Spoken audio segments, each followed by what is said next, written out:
Hi guys, welcome back to my channel. It's Marissa Tess. Today I'm going to be telling you guys my 18 and pregnant story. Well, actually not my story, but I posted on my Instagram like questions about it. So let me bring those up and we'll get into the video.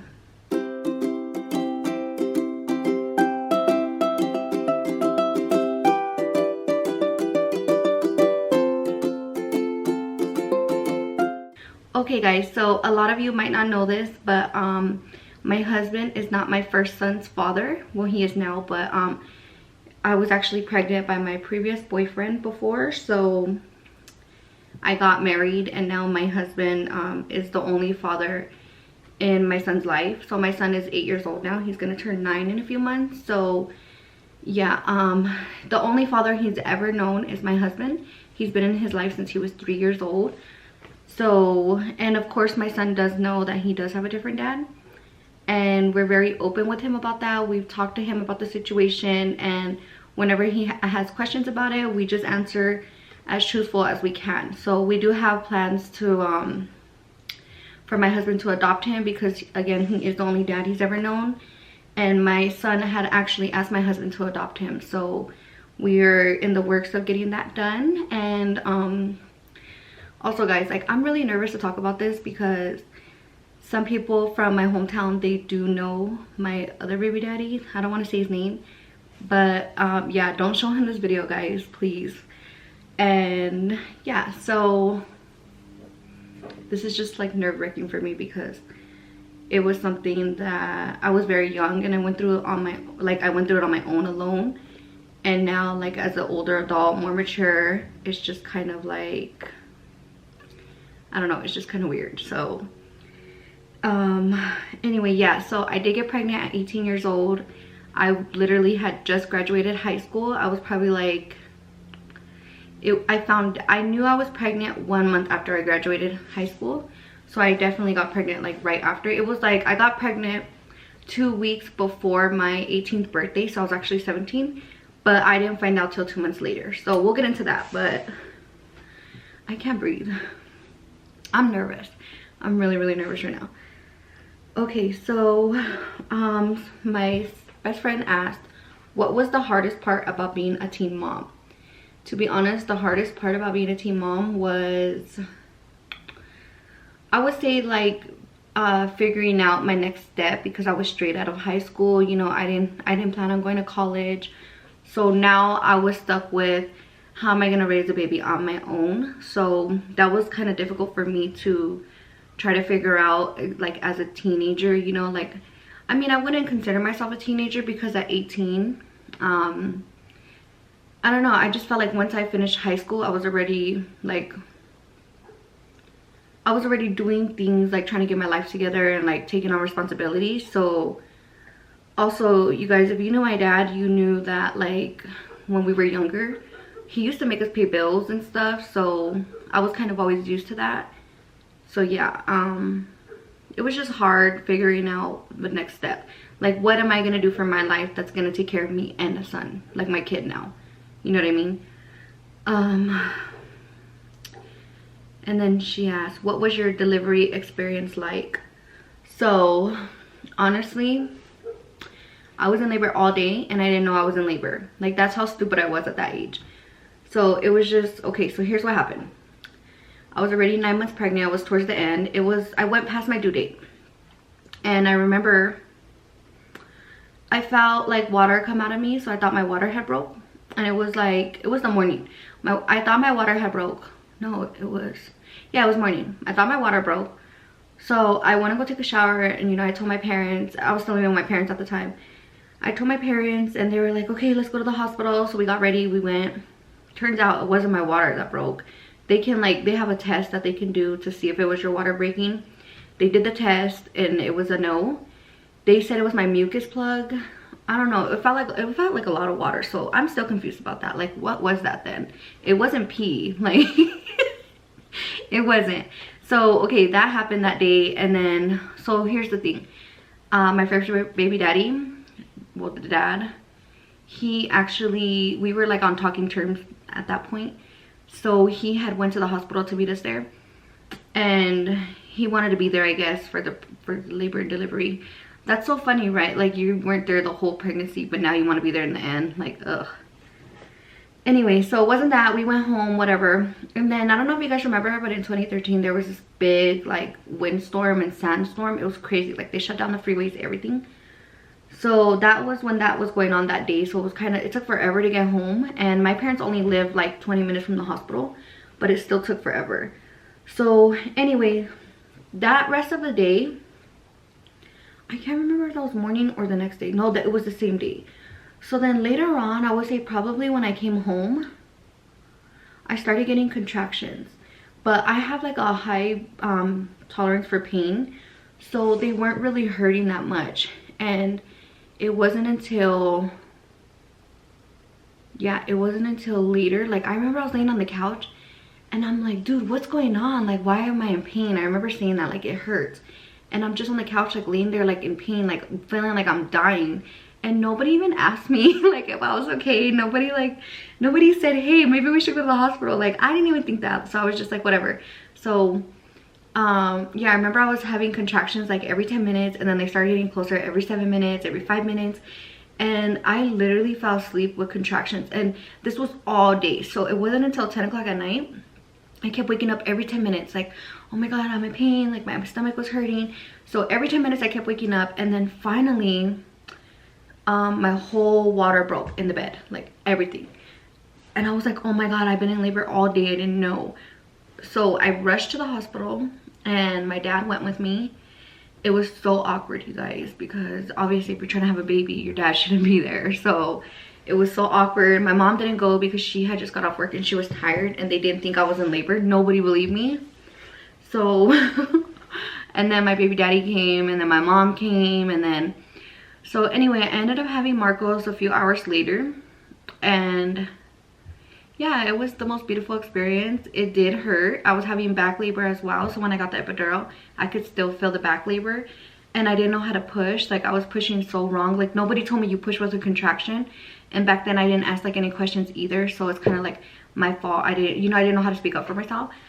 So yeah, overall it was a good experience. It's just, I think back, like, how the hell did I not know I was in labor? Like, that's how you know I shouldn't have been having kids. Like, why am I'm over here having a baby and I don't even know I'm in labor? Like, that's crazy. Anyway, so that was that. And then somebody said, who did you tell first? So I actually told Mariah first, my sister, because she was with me. Like, I had told her maybe like a month before. I was like, hey, I haven't got my period and I don't feel good. Like, I remember my boobs were hurting and I had a headache every day and I just felt so tired. Like, I was snapped all the time. And I'm like, dude, I think something's wrong with me. Like, I think I'm pregnant or sick. And my sister's like, no, you're not pregnant, whatever. And then finally, like 3 weeks later, I still don't have a period. She's like, come on, let's go get a test. So I got a test and sure enough, I was pregnant. And yeah, Mariah was there with me. Mariah had already had Johnny, my nephew. So I felt better. You know, she made me feel better about everything. But they said, what's one thing you wish you know now as a mom that you wish you could have known at 18? To be honest, nothing really. I feel like ever since I was younger, I've kind of always been like more mature. So when it comes to stuff like this, I would probably just tell myself back then, like, if things are hurting you, just let it go and don't dwell on it. I would probably just tell myself that, because I was really sad. I'm gonna cry, you guys, because I had never talked about this before. So I would just tell myself to not care so much and tell myself that I'll be okay. And oh my God, this is making me cry. Okay. I'm gonna have to edit this all out now. I don't want to cry because I never talk about this.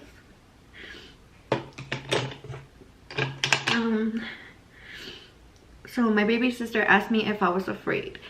And I think that's why I'm crying right now, because back then when I did find out, you know, I was afraid, kind of just like, what's gonna happen? What am I gonna do? You know, like, is he gonna be in my son's life? That was one of the biggest things I always worried about. Like, will my son hate me because he doesn't have a dad? Or And I didn't get with Brian until Marcos was already 3. So for 3 years it was just me and Marcos, and in the back of my head it always made me like wonder, like, will he be mad at me? Is it my fault that I didn't try harder to make his dad stay? Or I don't know, like just those types of questions. That's what made me afraid of what Marcos might think later. Looking back now, yeah, I can definitely say that I don't have to worry about that anymore.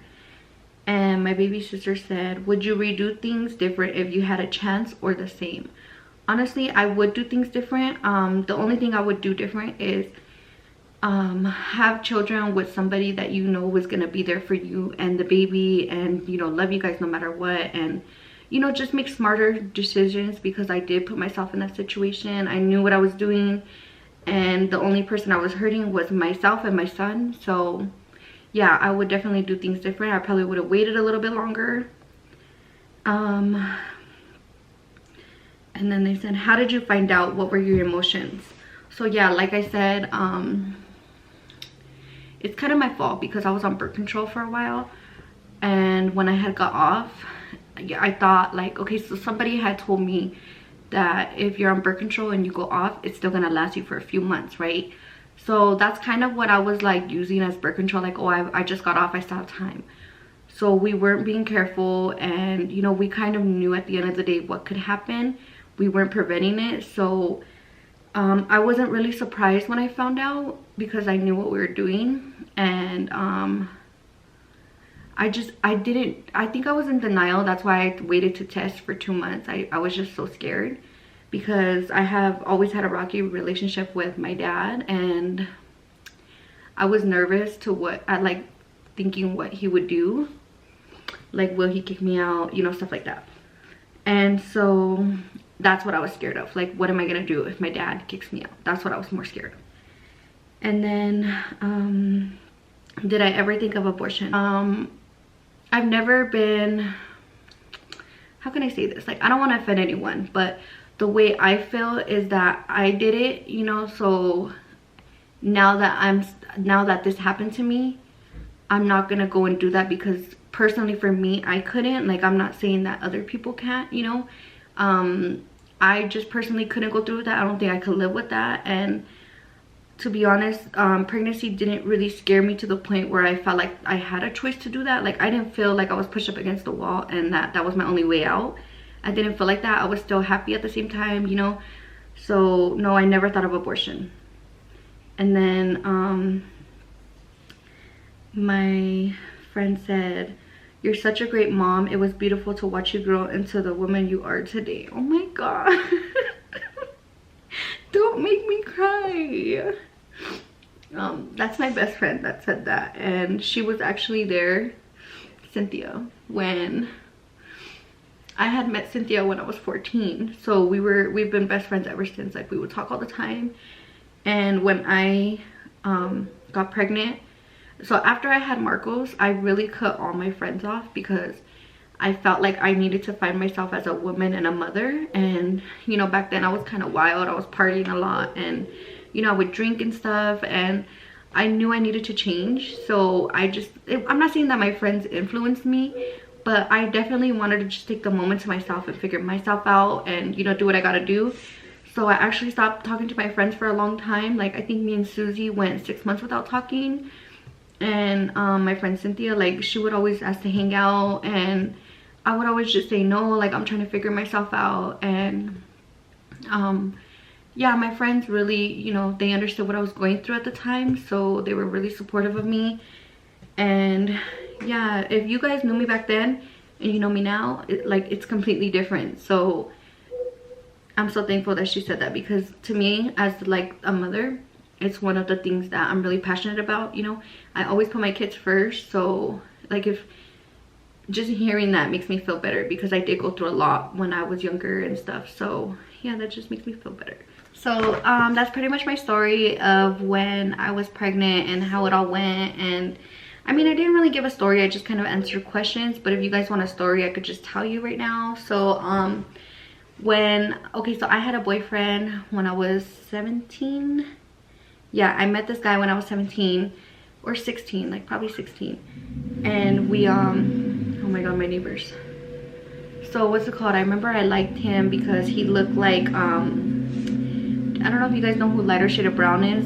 He looked like DWTX, so I liked him because of that. And just his style was different, you know. So anyway, me and him got together pretty fast, and it was kind of a bad relationship because I would find out all the time that he was like cheating on me and stuff. But I'm stupid, like I should have just left, and I didn't. I'm dumb.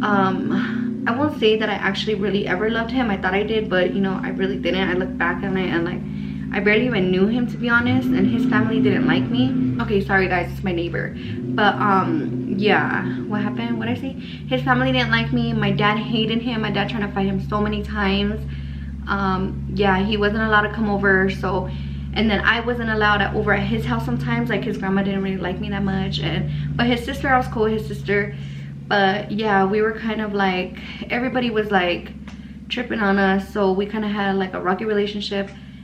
And then what's it called, when I found out I was pregnant by him, it kind of just made everything, like it made me realize like, what am I doing, you know, what did I get myself into? Like, this is the guy I'm gonna be with the rest of my life? Like, hell no. And I'm not the kind of girl to stay with the guy just because I have a kid, or I'm not like the kind of person, like I was starting to realize, you know, like I can't be with this person. So when I was 3 months pregnant, I was gonna say 3 months old. When I was 3 months pregnant, I told him that I didn't want to be with him anymore. Like my dad had got him a job, a really good job, and he didn't go. So he went one day, complained the whole time, and he quit. Like he didn't show up the next day.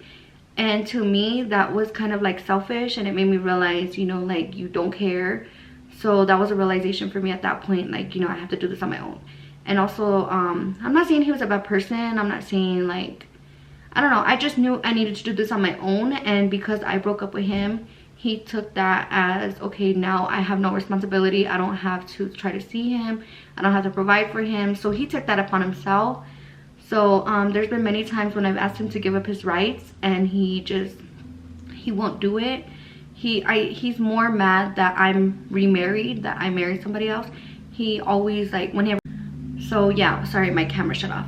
Whenever he comes into town, he will have like his family reach out to me and say, oh, he's here, he wants to see his son. And this is when Marcos was already like 5 or 4 years old, and like now you want to see him. Like, no, don't come around with me with that. Like, if you want to fight for him, you would have, you know what I mean? And at this point, it's just kind of embarrassing. Like, just give up your rights, you know? Like, I have somebody here that wants to take care of him, somebody that loves him. It's his father, you know, he grew up with him. So if you ask Marcos who his dad is, he's gonna say Brian. So, but yeah, it's just kind of selfish to me. Like, if you really cared about like the kid, you would do what's best for the kid. And I heard he has like other kids now and stuff, so cool, like I don't care, you know, whatever. But just like, let me do my thing, you do yours, you know. So yeah, that's kind of the story. We kind of, I mean, for a minute me and him were cool, and like, but he never like has been in his life or anything like that. We've never tried to get back together or anything like that. So yeah, that's kind of what happened. And I raised him on my own, and yeah, and now like I said, he has everything he wants. Like, this kid is so spoiled, so bougie, like he's just out of this world. Like, if I had it like that, like, no, we did not grow up that way. So yeah, okay guys, thank you so much for watching my YouTube video. Let me know what you guys think in the comments down below. Don't forget to like, subscribe, and share. Bye guys.